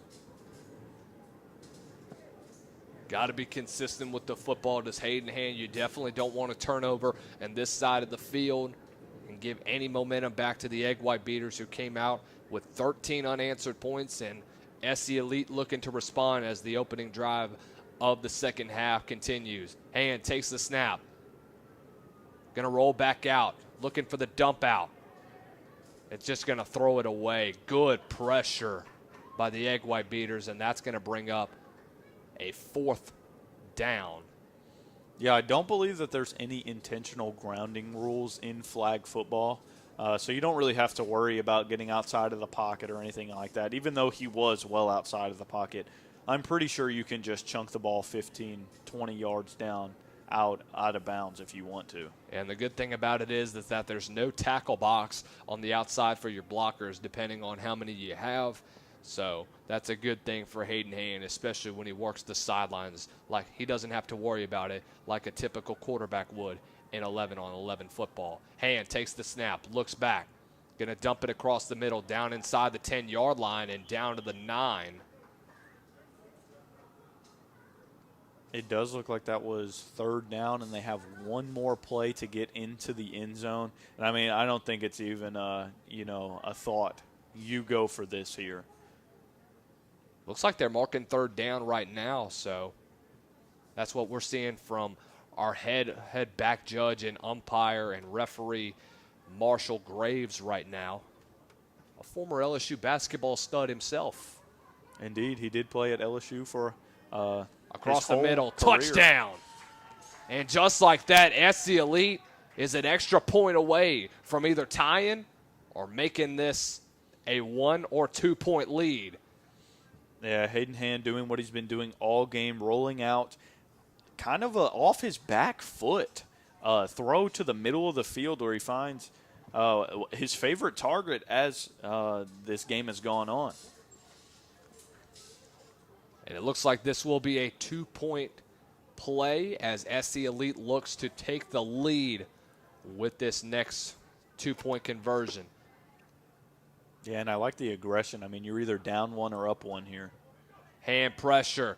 Going to look. He's going to scramble, trying to get to the yard marker. Is he in? They do count it. Discussion on the sidelines. The referees are saying, yes, he got in, but we shall see from the official, Marshall Graves. SC Elite's sideline is going crazy saying that he got in, and to me it looked like his hand was over the goal line from where we're sitting at in the press box. And they give it to him, and SC Elite takes the lead for the first time tonight in a huge 2-point conversion. What a scramble by Hayden Hand. Yeah, I mean, just a missed flagpole in the back. And, yeah, I mean, Hayden Hand probably around, 6'3", pretty tall guy, able to reach the football over the goal line. And with a guy of that height, you know that his wingspan is very wide. You know he's got a great ability to locate the pylon. And as a quarterback, you know he's had to run a couple bootlegs himself. Hand takes the snap, going to dump it out inside near the 10-yard line, goes past. Still running and bounces off a couple of tackles and gets near the 20-yard line. Gain of 10 on the first play of the second half for the Egg White Beaters offense. Yeah, and for the Egg White Beaters, they just got to settle down here and really do what they've been doing all year long. Get the football into the hands of your playmakers. Let them make a few men miss like he just did on that last play. And this game is far, far from over. Even if they feel like they don't have any more momentum, they can definitely gain it back on this drive. Going to look and dump it out once again near the sidelines. Gets past the 25 down to the 28-yard line. That's just a good job by the coverage, really limiting where the receiver can go, using the sideline as another defender. We saw that earlier in the game from the Egg White Beaters, and now SC Elite using that little bit of strategy there. And for Caden Munster in the offense, you got to think it's do or die on this drive, but you got to be patient as well. As he looks to try to get to that pylon, he's going to be about 5 yards short.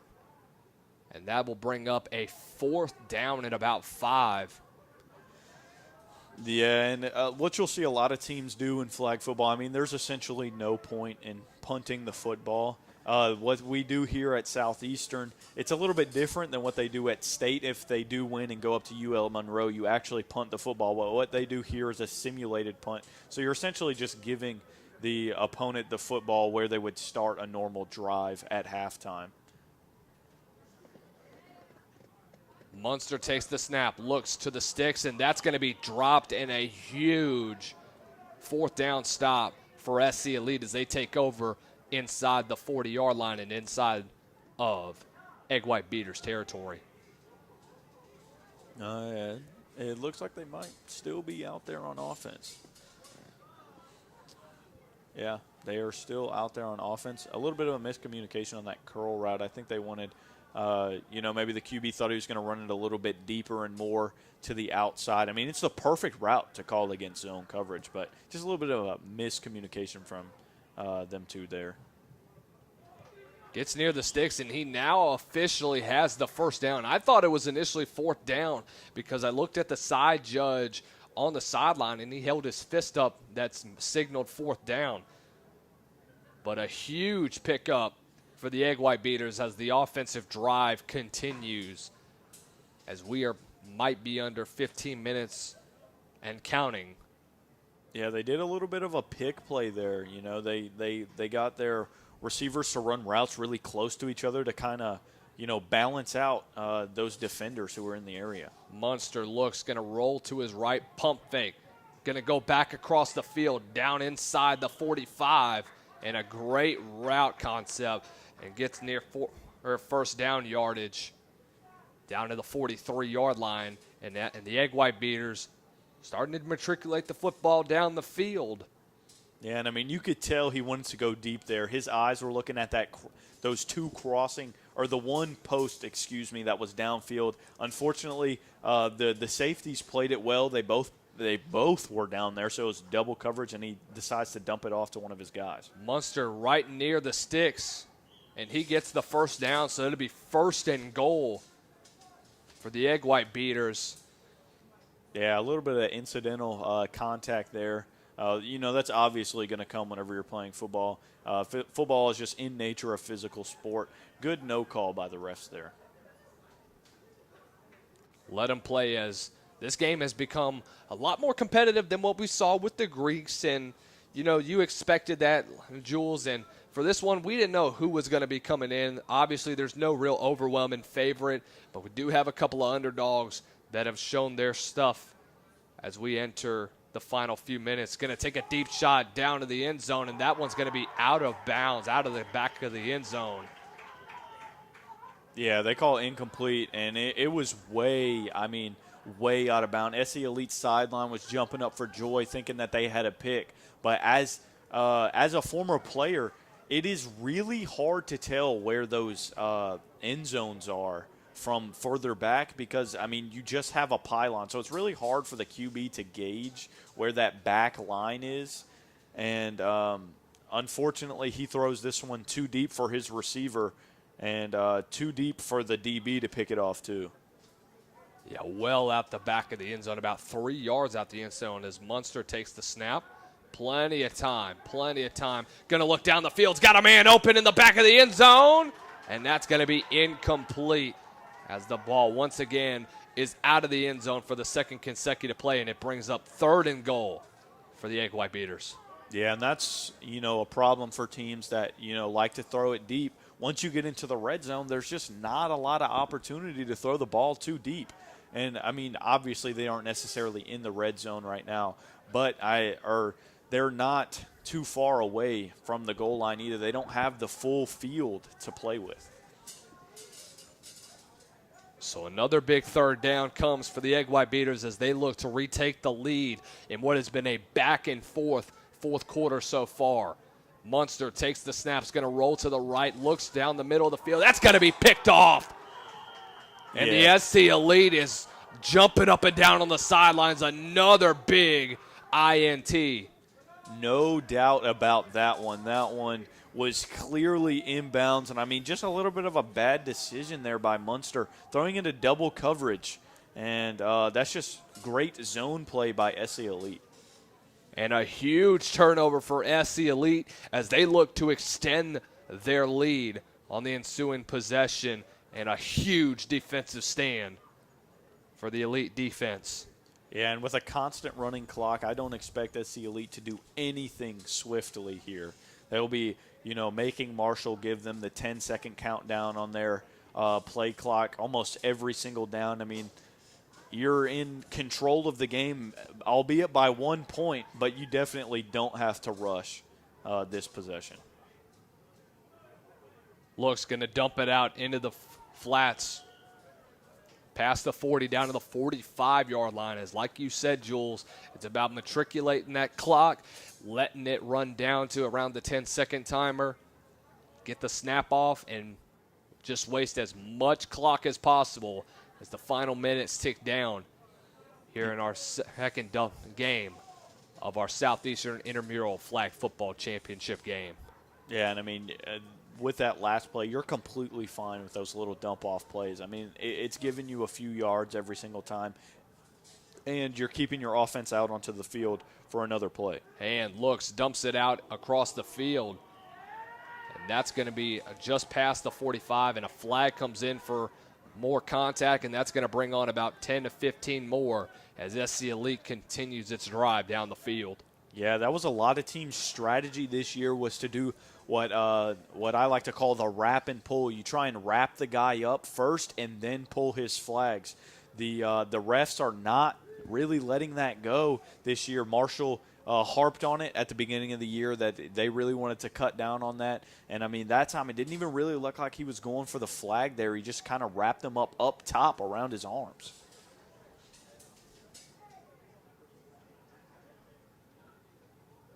As we continue on as Hayden Hand barking out signals. Drive continues. You're going to have trips down at the bottom of your screen, a 3-by-1 set. Looking towards the clock and looking for Marshall Graves' 10-second rundown. There's a snap. Hand drops back. Plenty of time in the pocket. Going to throw across the middle, and that's going to get picked off. And just like that, the Egg White Beaters are right back in it, down near past the 35 to the 37. And hang on, everybody. Here come the Egg White Beaters. Yeah, and that, the ball just got away from him a little bit there. It looked like he didn't get the cleanest throw off. And it was, just overthrown a little bit. And, when you got two high safeties looming, they're ready for the QB to make a mistake like that. Already coming across the field, and a quick throw out to the sideline gets the first down. And quick tempo, you think if you're the Egg White Beaters, you want to continue to matriculate the football down the field. Had a great drive going for them last time, but the costly interception hurt them as they dump it back out across the 50, a gain of about 5 instead of 2nd and 15. Yeah, and with in the second half, it's a constant running clock except under 2 minutes. It's all normal stoppages, so out of bounds, incomplete passes. Obviously, a change of possession would stop the clock. However, there is no clock stoppage on first down. That should be noted. No timeouts, too. That's going to get picked off right back to SC Elite. And a huge turnover as the Egg White Beaters cough it up for the second straight drive. And SC Elite is moving right again.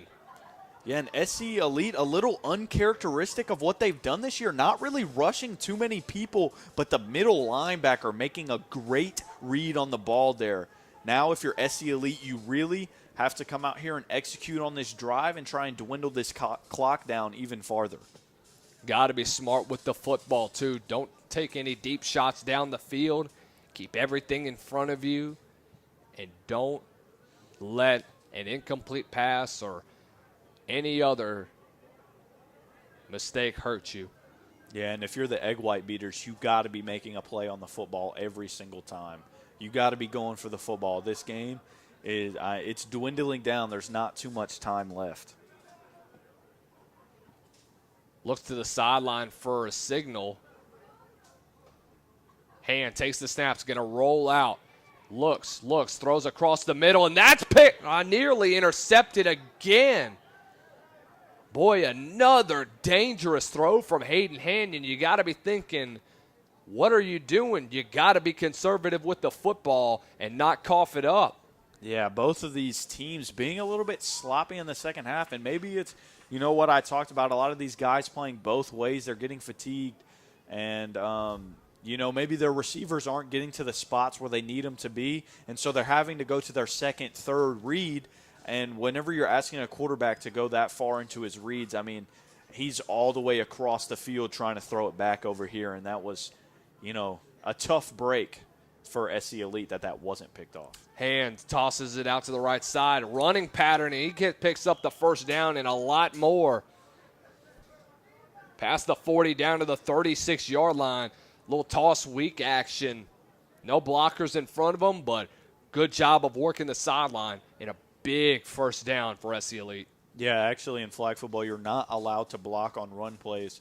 All you can do is kind of set little picks. If you can stand still in one spot and not move, but you're not allowed to actively block. So that's why many teams don't even use the rushing attack in flag football, but it can be lethal when least expected. Hand looks, going to take off and run himself and gets past the 30 down to the 28-yard line as the clock continues to wind down. Yeah, SC Elite just playing smart football here. A lot of people, this is really how you get under the skin of the other team because you're playing smart. You're really using the clock to your advantage. You're only up by 1, and the other team knows that, and they really want to get the football and try and score at the end of the game. But if you just keep chewing clock, there's not really much that they can do against you chewing clock. About 9 yards away from that first down marker. It can only get one more first down, and then you got to go to the end zone. So you're granted at least 7 more downs at the most if you're SC Elite and you're thinking to yourself that you want to make sure you waste as much clock as possible. Yeah, you definitely do not want to give the Egg White Beaters any kind of time at the end of this game because their guys are fast and their QB can throw it deep. Seen a lot of that arm strength so far in the game as we continue to matriculate clock. Probably under 5 minutes at this point as Hand takes the snap. Gonna look. Can't take a sack here, throws across the body. And barely any yardage gain, but a gain of 1 for SC Elite, and that's gonna bring up 3rd down and about 7. And a huge 3rd down for both sides of the ball. Got to convert here if you're SC Elite, but you do have that 1 down left. But 3rd down is money downs, as they usually say. Yeah, and I completely agree. You know, the Egg White Beaters have done a really good job at locking up stuff downfield, and you can tell that while necessarily he's not going for the touchdown punch, he is looking downfield over the middle of the field looking for somebody to be open because he needs that first down, that is Hand that is. And they're just not giving it to him, and he's had to make a couple of rough decisions, throwing across his body and now just dumping it off for about a yard gain. Not sure how much time is left as this game continues on, but you start to think that it's getting close to that under 2-minute mark. Just got the hand signal from Marshall Graves. We are now at the 5-minute mark and counting. Been a very long second half. Hand takes the snap, gonna look, rolls out. Gets near the first down marker. Are they gonna give it to him? No, it's gonna be about 2 yards short of first down yardage. 4th down for SC Elite. Gotta convert here to continue this drive and continue to waste clock. But if you're the Egg White Beaters, you got to get a stop here to give your offense another opportunity to get that offense down the field. That has looked really good at times, but 2 back-to-back mistakes have really hurt them. Yeah, and we see Hand right here again, you know, doing what he does best, getting out of the pocket and then scrambling for a few yards. Unfortunately, his flag does get pulled short of the first down marker, and they don't give it to him. So they have to dial up a for surefire play here that they can get this first down. And if you're the Egg White Beaters, this is probably the biggest down of the game. You have to get a stop here on 4th down and give your offense a chance to come back out on the field. Not just the biggest 4th down of the game, the biggest 4th down of the season is the season could be winding down on them if they don't convert here. Looks like it's going to be a false start too, and that's going to back them up about 5 yards, and a huge penalty for SC Elite, and that backs them back up all the way to around the 28-yard line, and a huge mistake as SC Elite now looks at a 4th and medium instead of a 4th and short. Yeah, and I mean, you just got to play discipline here. I mean, the rule of thumb in flag football, honestly, is just wait until the center's hand moves. Don't think about what your quarterback's doing. Wait until you see the ball get lifted up off the ground, and that's whenever you break into your route. And a couple of people probably heard, you know, the QB putting his man in motion and then clapping, and it just led to a false start. Looks like they were trying to get a hard count on, unless you saw something else other than that, Jules. Big mistake for SC Elite. 4th and 8. Hand looks. Going to scramble out. Looks across his body. Has a man, and it's dropped. And that's the stop that the Egg White Beaters needed. That is, you know, maybe not great coverage there, but it is tight on the sideline. He's probably thinking, I got to get my feet in bounds. And it's a bit of an oddly thrown ball, and it just goes straight through his hands. I mean, wow, what a huge mistake for SC Elite, wide open. Looked like he turned towards the middle of the field to try and get back into the end zone because of all the space he had. Just a complete bust in coverage by the Egg White Beaters, but a huge stand as the Egg White Beaters offense gets back on the field looking to take the lead. Pump fake. Plenty of time to the sidelines. Dropped. Boy, the drops have really hurt both sides of the ball, and that one is going to be really hurting for the Egg White Beaters. As you know, the game comes down to the final couple of minutes of play. Yeah, about the only thing beneficial from that is that the clock does stop, so they don't have to worry about hurrying up and getting back to the line of scrimmage. They can take their time, really call a play, and get something going here. They really haven't got much going on offense in the second half at all. They have not scored since the first half, and this is the drive where they need it the most.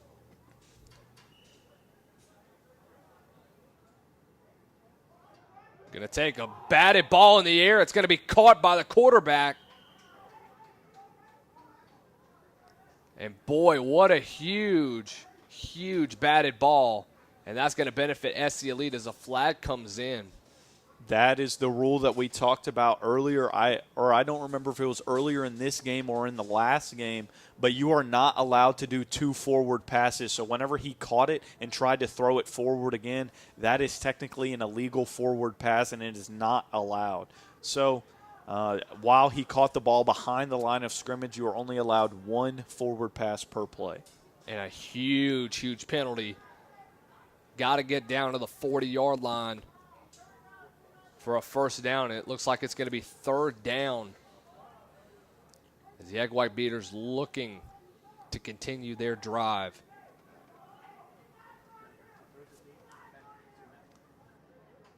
Munster takes the snap. Good protection. Going to take a deep shot down the field. Middle of the field's wide open, and that's going to get picked off by SC Elite. And that right there just might have sealed the game. What a celebration, a way to cap it off. Yeah, that was a celebration to say the least. Oh, my goodness. That just shows you the level of athletes that they have out here playing. I mean, he's going for a deep shot. Big miscommunication by his receiver. He's looking for the ball. QB throws it way too far. I mean, that is an insane play to make at the end of this game. He honestly probably just won them the football game. Oh, plenty of discussion down the sidelines. I think that the Egg White Beaters are trying to say that this might be a safety because he did run out the back of the end zone. Exactly. While his flag fell off, if your flag falls off in a play and nobody has grabbed your flag or attempted to grab your flag, you are not down. You have to be down by contact. So him running out of the back of the end zone is a safety, should be called a safety, and would give the other team the football back. Wow. This is a huge call coming up as the game concludes. Egg White Beaters are looking at this and saying that this could be a safety. A lot of discussion right now. Let's take a look at the replay very soon. We're going to see whether or not this is a safety or not. And they rule it a safety, and the Egg White Beaters take a 15-14 lead, and they get the football right back, Jules. Yeah, and I mean, that's just a crucial mistake for SC Elite here. I mean, he catches it. He doesn't have a flag on. That's the thing. He has no flag on, so his flag didn't even fall off. He was never down. He ran out the back of the end zone. That is by rule in any level of football. That is by rule a safety. I mean, a huge, huge mistake by the defenders. Gotta have his head on straight as. Yeah, and I mean, that's something that I talked about in the pregame of the last game is, playing level-headed or playing, smart. You can't let the atmosphere of the game get to you. And, him thinking he probably just won his team the football game, he completely forgot that he was never downed by any contact or downed at all.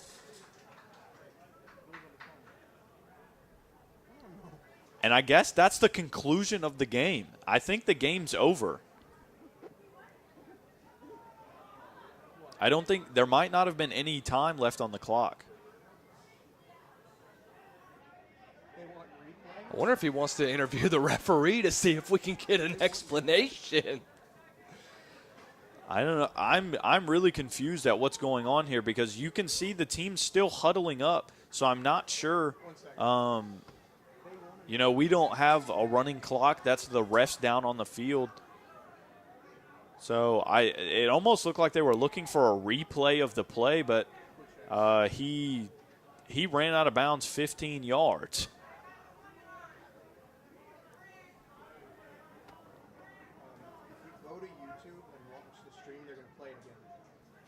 Are you kidding me? We're having a replay in the middle of a game. Yeah, the officials are calling for a replay from our broadcast to see if we got what happened there.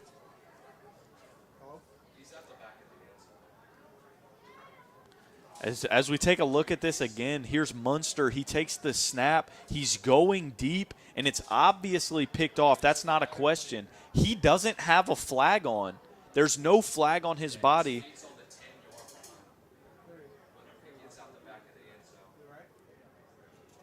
And, I mean, from earlier I thought that maybe he went deeper out of the back of the end zone, but he actually, his foot did step on the back line. That should still be out of bounds. We take a look at it again. It's seeming like the ruling on the field will stand and he's out of bounds. Take a look right here. That right foot steps on that back line.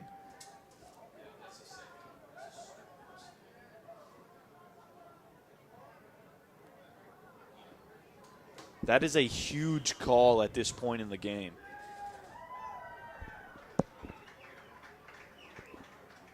Marshall Graves, the assistant director of the rec and the director of intramural sports here at Southeastern Louisiana University, did say that he stepped out of bounds on the 10-yard line, ruling a safety.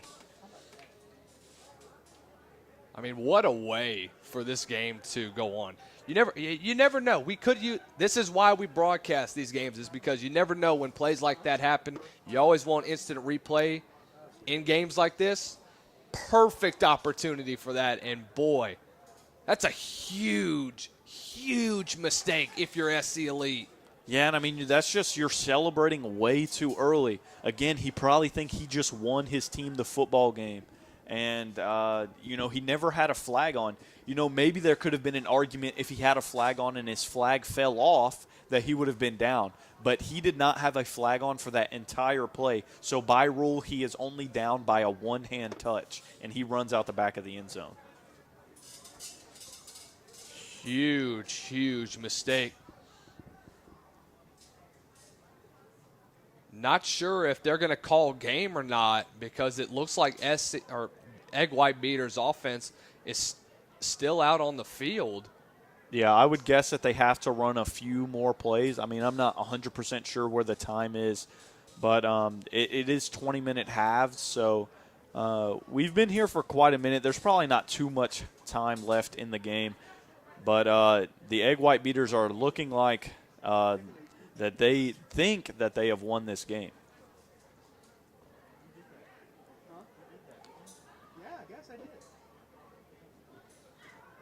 Boy, what a game. As we continue on, looks like they're going to still play on. It looks like we might be just under a minute, maybe less than that. I doubt that they honestly even really run plays. Honestly, I mean, they probably take a couple of sacks, maybe kneel the ball, hand the ball off, just to try and get out of this game. And, I mean, they snuck by with a win on a crucial mistake by SC Elite.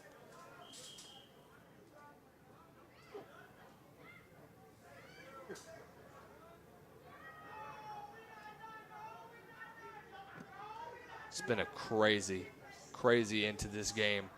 Yeah, and I mean, there's still a lot of argument going down on the field. You know, obviously everybody that was a huge moment in the game. There's a lot of tension down there. It's a championship game.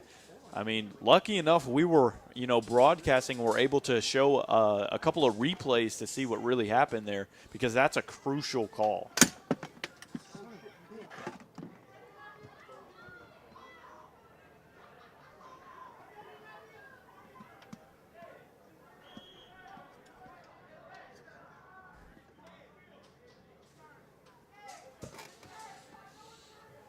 Guess we remain play.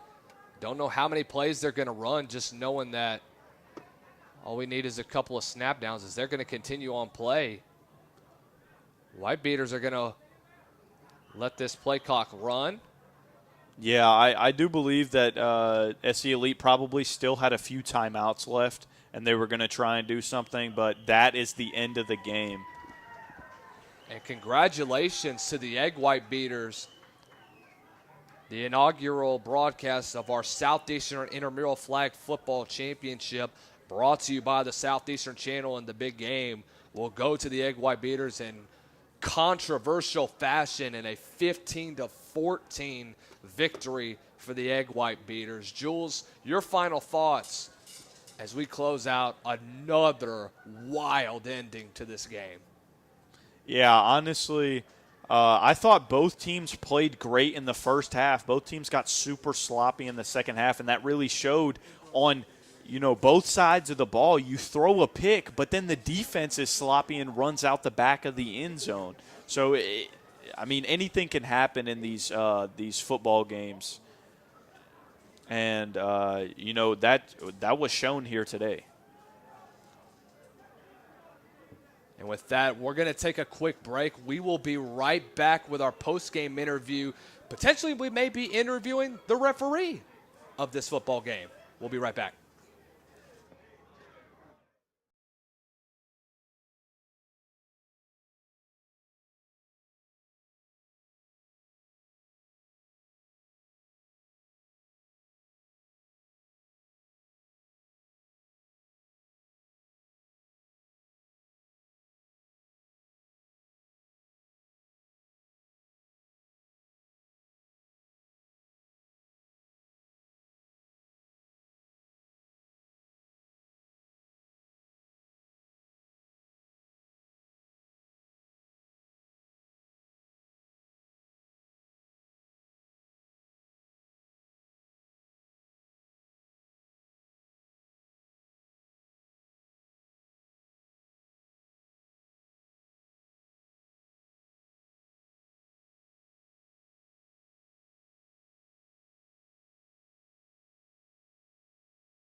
as we close out the finals half of our doubleheader of our Southeastern Intramural flag football title game, brought to you by the Southeastern Channel and the Big Game. The Egg White Beaters taking a 15-14 victory in controversial fashion over SE Elite. We're going to bring it down now to Will Sensley with our MVPs of the game, as well as head referee Marshall Graves. Will? Thanks, Lucas. Today I'm here with Nate and Caden. That was an amazing game. So how did this factor out? Well, we didn't play too well in the second half. We played well in the first half, didn't play well in the second half. They made a stupid mistake. We won the game. Pretty simple. Okay, and y'all champions. So tell me, what y'all finna do after this win? After this win, man, I'm probably about to go chill at the crib with all the boys, hang out. But in reality, man, I feel like we didn't play to where we usually play, and we probably don't deserve it as much as we should. But, hey, things happen. We got the dub. I mean, we going on. We're going to go win whatever else we got to win, you know. So, yeah, big dub, big dub. We're going to have some fun. All right, now we're going to Marshall.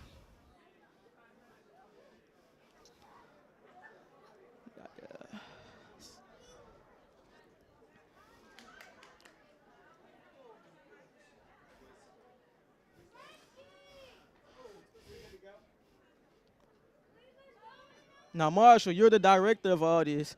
Now, tell me, this ain't never happened before. What's your thoughts?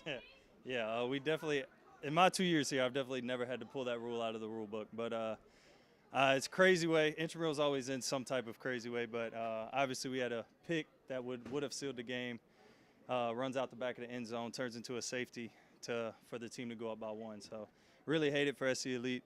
They've been playing in Intramurals for a while now. But I mean, hey, that's Intramurals. It's always competitive, always crazy. I'm just trying to make sure it's as centered as smooth of an environment as we can with how competitive some of these guys are. But crazy finish. Hadn't had that happen, but is what it is. Thank you. Back to you, Lucas. Thank you, Will, yet again for a great post-game interview with our MVPs of the game, as well as our head referee, Marshall Graves. Jules, your final thoughts of this game and what a game it was on both sides, back and forth blows until one mistake essentially ends it all. Yeah, and you think flag football, you think high offensive potential, but really it was the tale of the defenses in this game. Great flag pulls, great turnovers from both sides of the ball, and the Egg White Beaters will be moving on to Monroe, Louisiana to take on the champions of the other schools in Louisiana. Well, of course, we want to say our congratulations to both winners of this unbelievable night that we've had here in Strawberry Stadium. First of all, congratulations to Kappa Sigma, who will be a very, very dominant force heading into Monroe, Louisiana, as well as congratulations to the Egg White Beaters, who, despite a controversial finish, something that you never expect with intramural sports, and like Marshall said, a guy that's been here for 2 years here at Southeastern never has had to experience something like this, but at the end of the day, one mistake essentially will end a football game, and that is exactly what we saw today. So with that being said, Jules Dormain, I'm Lucas Hill, saying so long from Strawberry Stadium in Hammond, Louisiana. The final score, SE Elite 14, the Egg White Beaters 15. For more from us here at The Big Game, visit us at www.thesoutheasternchannel.com. And once again, for Jules Dormain, I'm Lucas Hill saying thanks for watching and have a great night.